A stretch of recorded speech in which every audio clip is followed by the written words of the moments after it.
కృష్ణ ముకుంద మురారి రచించిన వారు ఎస్ఏ నాయుడు గారు. సమయం ఉదయం 8 గంటలు. ఆవలిస్తూ చిరాగ్గా లేచిన మురారికి పక్కన భార్య కనిపించలేదు.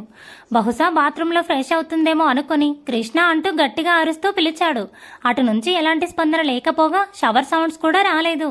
దాంతో ఆమె రూమ్లోనే లేదని అర్థమై కింద ఉందేమో అనుకుని తను కొంచెం ఫ్రెష్ అయి బయటకు వచ్చాడు.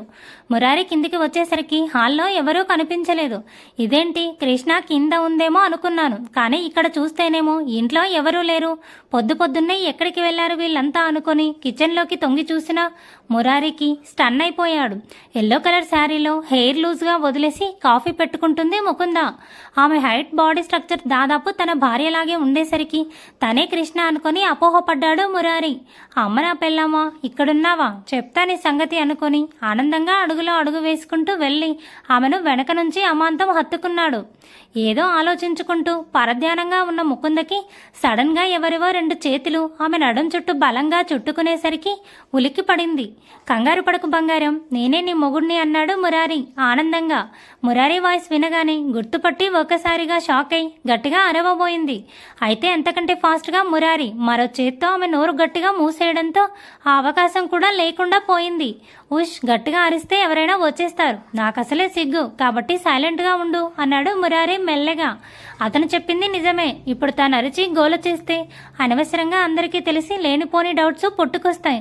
ముందు ఎలాగలా మెల్లగా అతని నుంచి విడిపించుకోవాలి అనుకుంది ముకుంద కంగారుగా. కానీ ఉడుంపట్టులా బిగుసుకున్న అతని కబంధ హస్తాల నుంచి తాను తప్పించుకోలేకపోయింది. నోటిని కూడా గట్టిగా పట్టుకోవడంతో మాట్లాడడానికి కూడా ఛాన్స్ రాలేదు. పెళ్ళయి వారం రోజులు అవుతుంది. అప్పటి నుంచి ఇప్పటి వరకు నేను సరిగ్గా ముట్టుకోవడానికి కూడా అవకాశం రావట్లేదు. పైగా నేను పైన లేచేసరికి నువ్వు కిందకి వచ్చేస్తున్నావు.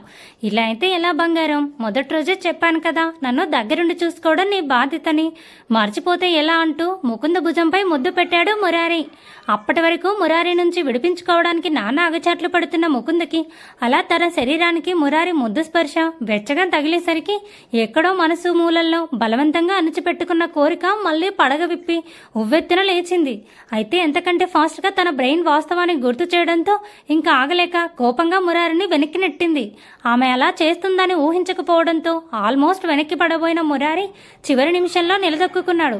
ఏయ్ పిచ్చి, ఎందుకే నెట్టావంటూ కోపంగా ముందుకు చూసిన మురారికి తన భార్య ఉండాల్సిన స్థానంలో ముకుంద కనిపించేసరికి షాక్ అయ్యాడు.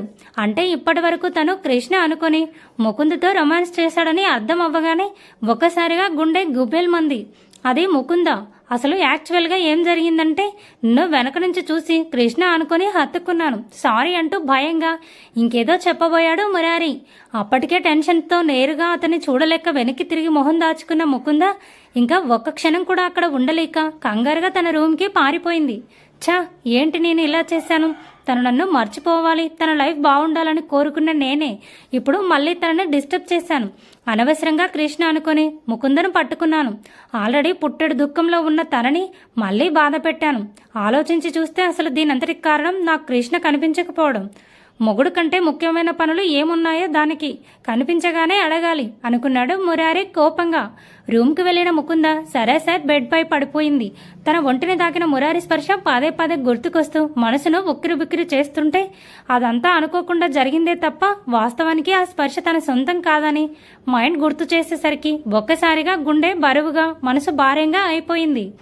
ఏడుస్తున్న ఆమె కన్నీటి బొట్టు మెడలో వేలాడుతున్న ఆంజనేయ స్వామి లాకెట్పై పడేసరికి కోపంగా ఆ లాకెట్ చేత్తో తెంచి లాగేసింది. పాపం చేయనిదే ఏ దేవుడు మానవుడికి శిక్ష వేయడు అంటారు. మరి క్షమించరానంత పాపం నేనేం చేశానని నాకు ఈ శిక్ష వేశావు? కోరుకున్న ప్రేమను పొందే అదృష్టం నాకు లేదని నా మనసుకు సర్ది చెప్పుకొని ఎలాగలో కష్టంగా కంట్రోల్ చేసుకుంటున్నాను. వాడిని ఎదురుగా పెట్టుకొని అందులోనూ నా కళ్ళ ముందే పెళ్ళంతో వాడు సరసాలు ఆడుతుంటే గుండెల్లో కుంపట్లు రగులుతున్నా కనురెప్పల చాటునే కన్నీరు ఆపేసి ఏమీ లేనట్టు అందరి ముందు నటిస్తున్నాను. అయినా సరే నువ్వు ఇసమంతైనా నా మీద జాలి లేకుండా ఇంకా ఏడిపిస్తున్నావు. ఇంతమంది మనుషుల్ని నా కోసం ఇచ్చినందుకు నీకు కృతజ్ఞత చెప్పాలా, లేక మర్చిపోదామనుకుంటున్న జ్ఞాపకాల మూలను మళ్ళీ గుర్తు చేసి ఏడిపిస్తున్నందుకు తిట్టుకోవాలా? నా లోకంలో సంతోషంగా బతుకుతున్న నన్ను ఈ నరకంలో తెచ్చి పడేసావే, అసలు నువ్వు నిజంగా ఉన్నావా అని అడిగింది ముకుంద కోపంగా చూస్తూ. చూడు, ఏ రోజైతే నా కళ్ళల్లో కన్నిటికి బదులు సంతోషం కనిపిస్తుందో, ఎప్పుడైతే నమ్ముకున్న వాళ్ళకి నువ్వు మంచి చేస్తావని నాకు నమ్మకం వస్తుందో అప్పుడే మళ్ళీ నీ లాకెట్ నా మెడలో వేసుకుంటాను. అంతవరకు నువ్వు విగ్రహంలా గోడకే వేలాడు అంటూ అక్కడున్న మేకుకు ఆ లాకెట్ తగిలించేసి భారమైన మనసుతో ఫేస్ వాష్ చేసుకోవడానికి వెళ్ళిపోయింది ముకుంద. భర్తకు కాఫీ పెడదామని కిచెన్లోకి వచ్చిన శ్రీవల్లి అక్కడే నిల్చుని ఆలోచించుకుంటున్న మురారిని చూసింది. మురారి, కిచెన్లో నువ్వేం చేస్తున్నావు అని అడిగింది శ్రీవల్లి అర్థం కాక. అది శ్రీ, కాఫీ అడుగుదామంటే ఇంట్లో ఆడవాళ్ళు ఎవరూ కనిపించలేదు, అందుకే నేనే పెట్టుకుందామని వచ్చాను అన్నాడు మురారి కంగారుగా. హో సారీ, నీకు చెప్పలేదు కదా, పక్కింటి వాళ్ళు వరలక్ష్మి వ్రతం చేస్తున్నారు. ముత్తైదులను పిలిస్తే అత్తయ్యతో పాటు నేను కృష్ణ కూడా వెళ్ళాం. సరే, నువ్వు వెళ్ళి హాల్లో కూర్చో, నేను కాఫీ పెట్టిస్తాను అంది శ్రీవల్లి చిరునవ్వుతో. వ్రతం అయిపోయిందా? కృష్ణ కూడా మీతో పాటు వచ్చేసిందా అని అడిగాడు మురారి అనుమానంగా. మేం వచ్చేసాం, కానీ మీ ఆవిడ మాత్రం అక్కడ ఏదో మాట్లాడుతూ ఉండిపోయింది. కాసేపట్లో వచ్చేస్తుందిలే, కంగారు పడుకు అంటూ కాఫీ పెట్టడానికి స్టవ్ వెలిగించింది శ్రీవల్లి నవ్వుతూ. కట్టుకున్న మొగుడిని కొంపలో వదిలేసి పక్కింట్లో ముచ్చట్లు పెట్టిందా మేడం గారు, చెప్తా దాని సంగతి అనుకొని కోపంగా అక్కడి నుంచి వెళ్ళిపోయాడు మురారి. పక్కింటికి వెళ్ళి చూస్తే శ్రీవల్లి చెప్పినట్టుగానే ఆ ఇల్లంతా పెళ్ళైన ఆడవాళ్లతో నిండిపోయింది. కొంతమంది నవ్వుతూ ముచ్చట్లు పెట్టుకుంటే మరికొంతమంది హడావిడిగా తిరుగుతున్నారు. అంతమంది ఆడవాళ్ళను ఒకేసారి చూసేసరికి కోపం వచ్చినా మురారికి దాని స్థానంలో ఆటోమేటిక్గా కొంచెం కంగారు కూడా వచ్చేసింది. అమ్మో, ఇంతమంది లేడీస్ని హ్యాండిల్ చేయడం మన వల్ల కాదు, అసలే మనకి కొత్తగా పెళ్ళైంది. ఎవరైనా గుర్తుపట్టి ఈ టాపిక్ తీస్తే చెప్పలేక తప్పించుకోలేక సిగ్గుతో చావాలి. కృష్ణ ఇంటికి వచ్చాక మాట్లాడుకోవచ్చు, ఇప్పుడైతే వెనక్కి వెళ్ళిపోదాం అనుకున్నాడు మురారి కంగారుగా.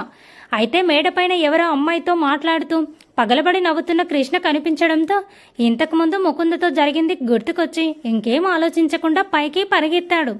అమ్మాయితో మాట్లాడుకుంటున్న భార్యని ఒక్క మాట కూడా చెప్పకుండా ఆమె చెయ్యి పట్టుకుని అక్కడి నుంచి తీసుకెళ్లిపోయాడు మురారి. భర్త అక్కడికి రావడం, తనను తీసుకెళ్లడం అంతా షాకింగ్గా అనిపించిన కృష్ణకి కాసేపటికి వాస్తవం అర్థమైంది. మురారి, ఏమైంది? మాట్లాడుతుంటే సడన్ గా తీసుకొచ్చేసావేంటి అని అడిగింది కృష్ణ కంగారుగా. చూడు, ప్రజెంట్ నా మూడ్ అస్సలు బాలేదు, ఎక్కువ మాట్లాడకుండా నోరు మూసుకుని నడువు అన్నాడు మురారి కోపంగా. ఏమైంది వీడికి, పొద్దు పొద్దున్నే ఇంత సీరియస్గా ఉన్నాడు అనుకొని ఇంకేం మాట్లాడకుండా భర్త వెంట నడిచింది కృష్ణ.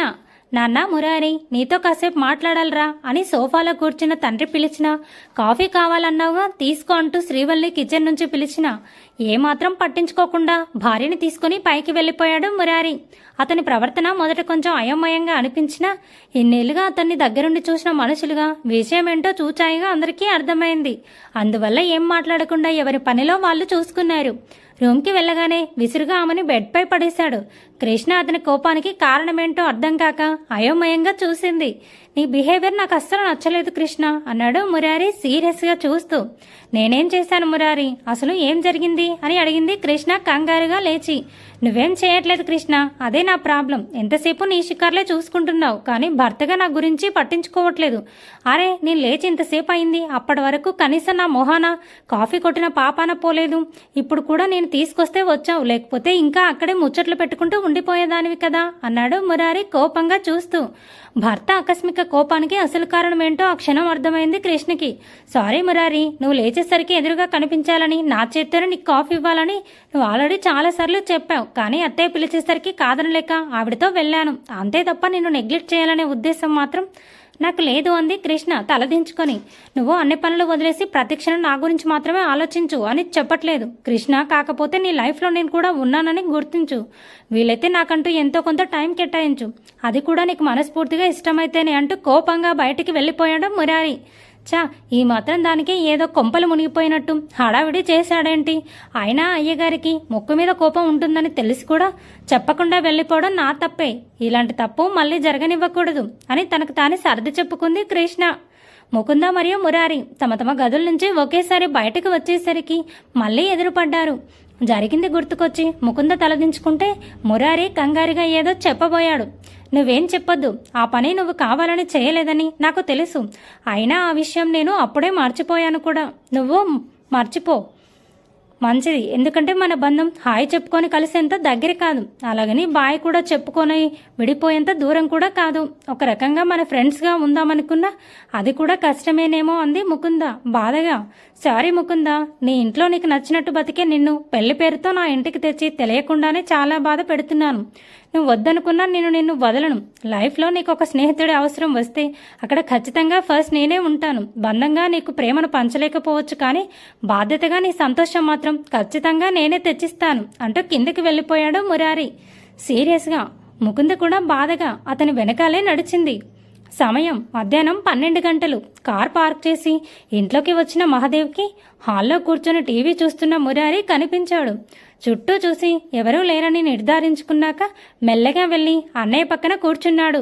అన్నయ్య, నేను అత్తరు ఎక్కడ దొరుకుతుందో తెలుసా? ఐడియా ఉందా అని మెల్లగా అడిగాడు మహాదేవ్. చార్మినార్ పాత బస్తీ ఏరియాలో దొరుకుతుందని ఇంతకుముందు ఎక్కడో విన్నాను. అయినా ఇప్పుడు సడన్గా నీకు అత్తరితో ఏంట్రా పని అని అడిగాడు మురారి అర్థం కాక. రేపు మీ రిసెప్షన్తో పాటు మన ఫస్ట్ నైట్ కూడా ఏర్పాటు చేస్తామని నాన్న చెప్పాడు కదా, అందుకే అది కొనుక్కొని గదంతా స్ప్రే చేద్దామనుకుంటున్నాను. అప్పుడు అక్కడ వాతావరణం సువాసనతో ఇంకా అద్భుతంగా ఉంటుంది అన్నాడు మహాదేవ్ ఉత్సాహంగా. తమ్ముడి ఉద్దేశం అర్థమై ఒక్కసారిగా అతని వైపు సీరియస్గా చూశాడు మురారి. అలా చూడకురా, లైఫ్లో ఫస్ట్ టైం జరుగుతున్న ఫస్ట్ నైట్ కదా, అందుకే కొంచెం గ్రాండ్గా ఉండాలని ఇలా ప్లాన్ చేస్తున్నాను అంతే అన్నాడు మహాదేవ్ తలదించుకొని. హలో మై డియర్ బ్రదర్, ప్రపంచంలో ఎవరికైనా పెళ్లి ఫస్ట్ నైట్ అనేవి ఫస్ట్ టైమే జరుగుతాయి. ఆ విషయం నాకు కూడా తెలుసు, కాకపోతే దానికి ఇంత బిల్డప్ అవసరమా అని నా అనుమానం అంతే అన్నాడు మురారి చిరునవ్వుతో. నీకు అలాగే ఉంటుందిరా, పెళ్ళైన వారం రోజులకి అన్నీ అయిపోతున్నాయిగా, ఇంకా నాలాంటి నిత్య బ్రహ్మచారి గాడి బాధ నీకేం తెలుస్తుంది? 2 ఏళ్లుగా ప్రేమతో పెళ్లి చేసుకున్న పిల్లల్ని ఎదురుగా పెట్టుకొని కనీసం మూతిముద్దు కూడా లేకుండా మొహం వాచిపోయి ఉన్నాను. అవ్వకవ్వక ఇన్నాళ్లకు నా కొత్త జీవితం మొదలవ్వబోతుంది. ఇందులో ఆ మాత్రం బిల్డప్ ఉండాలి, తప్పులేదు అన్నాడు మహాదేవ్ ఉక్రోషంగా. సరే, నీ సరదా నేనెందుకు కాదనాలి, అలాగే రేపు అత్తరు తీసుకొస్తానులే అంటూ టీవీ ఆఫ్ చేసి తన రూమ్కి వెళ్ళిపోయాడు మురారి. గదిలో ఉతికిన బట్టలు మడత పెట్టుకుంటున్న కృష్ణ తనలో తానే ముసిముసిగా నవ్వుకుంటున్న భర్తను చూసింది. ఏమండే శ్రీవారు, మీలో మీరే నవ్వుకోకపోతే ఆ జోక్ ఏంటో నాతో కూడా చెప్పొచ్చుగా, నేను నవ్వుతాను అంది కృష్ణ చిరునవ్వుతో. మురారి తనకు తమ్ముడు చెప్పిన విషయం భార్యతో చెప్పాడు. ఇందులో నవ్వాల్సిన విషయం ఏముంది? మామూలుగా ఫస్ట్ నైట్కి అత్తరు చాలా మంది వాడతారు, పైగా దాని స్మెల్ కూడా బాగుంటుంది.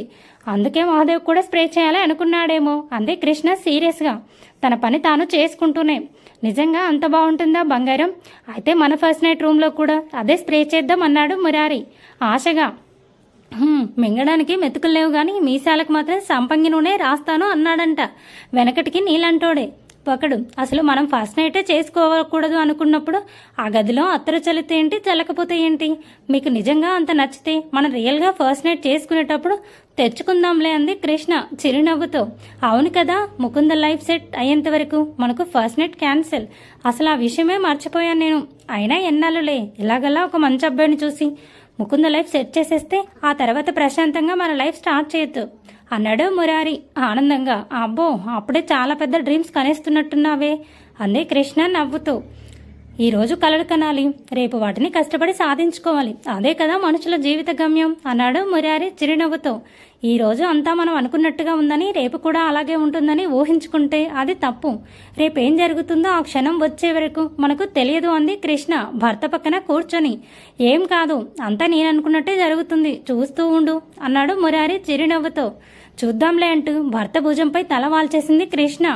అయితే ఆ క్షణం మురారికి తెలియదు, భార్య చెప్పినట్టు తన జీవితం ఒకానొక రోజు ఊహించని మలుపు తిరుగుతుందని, కృష్ణకు దూరంగా ఉండాల్సి వస్తుందని, ముకుంద పక్కన కూడా తనే భర్త స్థానంలో ప్రేమించాల్సి వస్తుందని. Thanks for watching. Please subscribe my channel for more videos.